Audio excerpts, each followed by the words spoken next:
you guess the animals, okay? This animal is very big. It has a long trunk or nose, big ears. It is great. What animal is Linda? It's elephant.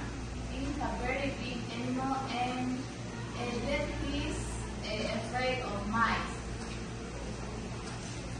Oh, good job, Linda.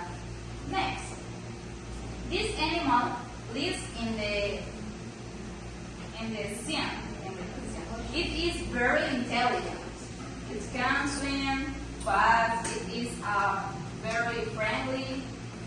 And can you help me, please, Erika? It's a dolphin.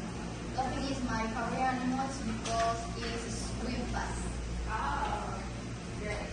Good job, Erika. Good job. And finally, okay.